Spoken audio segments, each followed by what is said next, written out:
Welcome to Deepa's kitchen. আজ আমি সর্ষে বাটায় বাটা মাছ রান্না করে দেখাবো। আসুন কি কি লাগে দেখে নিই একবার। বাটা মাছ তো অবশ্যই লাগছে, তার সাথে নিয়েছি আমি অবশ্যই সর্ষের তেল, সর্ষে বাটা, কাঁচা লঙ্কা দিয়ে বাটা আছে, হলুদ গুঁড়ো, লঙ্কা গুঁড়ো, নুন নিয়েছি আর কাঁচা লঙ্কা চেরা কয়েকটা নিয়েছি। নুন আর হলুদ আর সামান্য লঙ্কা দিয়ে আমি মেখে নেব। লঙ্কা গুঁড়ো সামান্য দিচ্ছি, নুন দিচ্ছি,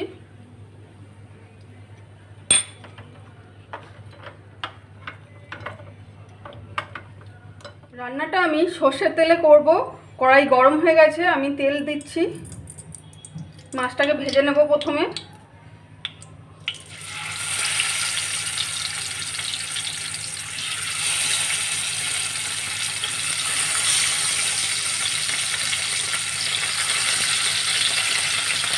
সব ভাজা হয়ে গেছে, এবার আমি তুলে নিচ্ছি।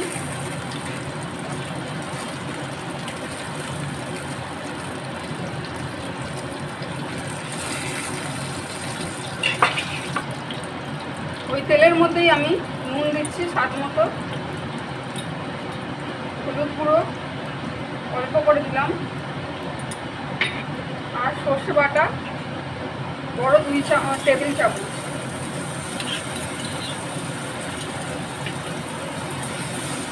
সামান্য একটু জল দেবো।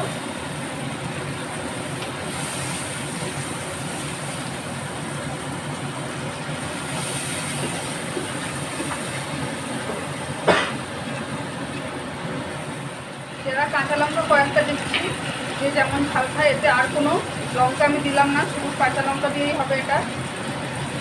মশলাটা ভালো করে একটু কষিয়ে নিয়েছি, এবার আমি জল দিয়ে দেবো।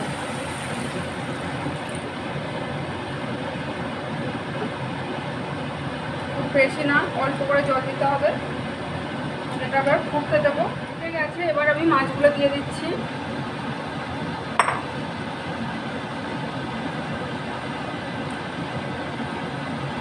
গ্যাসটা কম করে দিলাম, সিমে আছে। এটা কিছুক্ষণ হবে, 5 মিনিট মতো এটা রান্না হতে দেব। রান্নাটা হয়ে গেছে আমার। আমি আরও একটু নামানোর আগে সর্ষের তেল ছড়িয়ে দেবো, কেননা আমি ভাজার সময় যেটুকুনি তেল দিয়েছি ওই তেলেই রান্না করেছি, আলাদা করে তেল দিইনি।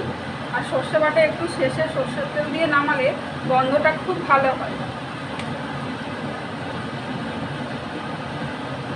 এবারে আমি এটা নামিয়ে নেব। সর্ষে বাটায় বাটা রেডি। আপনাদের যদি এই রান্নাটা ভালো লেগে থাকে তাহলে প্লিজ আমার ভিডিওটি লাইক করবেন আর চ্যানেলটি সাবস্ক্রাইব করতে ভুলবেন না।